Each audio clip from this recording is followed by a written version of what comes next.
La demeure de Ni John Phru Ndy, le chairman du STF, a été ravagée par un incendie.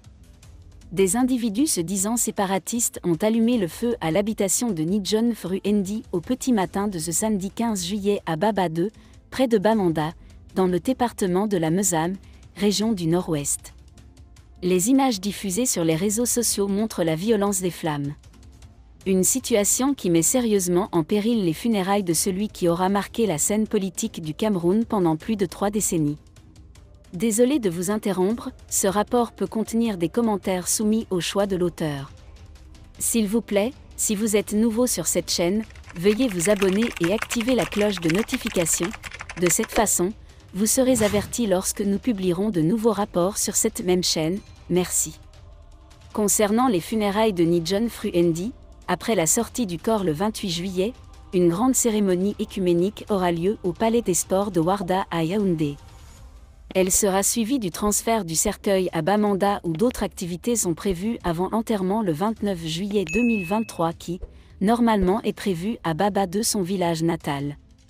Mort le 12 juin 2023 à Yaoundé des suites d'une maladie, les hommages au chairman du Social Democratic Front, STF, se dérouleront du 28 au 29 juillet respectivement à Yaoundé puis à Bamenda.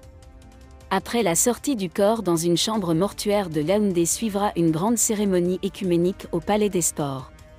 Ensuite, le corps sera acheminé à Baba 2 par Bamenda, village où John Phru Ndy était né 82 ans plus tôt.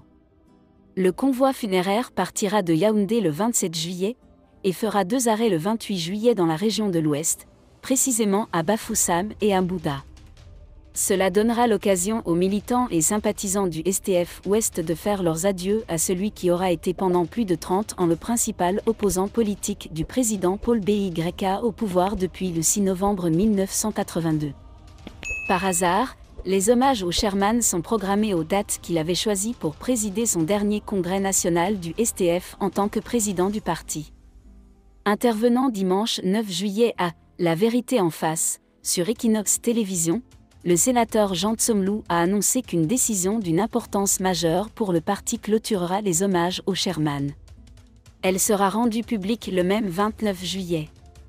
Il faut rappeler que le STF traverse une crise qui l'a scindé en 2 camps, les partisans de John Phru Ndy actuellement conduits par Ozzy Joshua et le groupe des 27 exclus du parti et dont l'honorable Jean-Michel Nincheux est le leader. Peut-être les partis attendent cette occasion pour annoncer la fin de la crise ? Merci d'être resté avec nous jusqu'à ce point, comme toujours pour promouvoir la liberté d'expression. Laissez vos opinions à ce reportage dans la section commentaires ci-dessous. Si vous avez aimé cette vidéo, merci de liker, partager, commenter et surtout vous abonner à la chaîne. Et on se retrouve très vite pour une prochaine vidéo.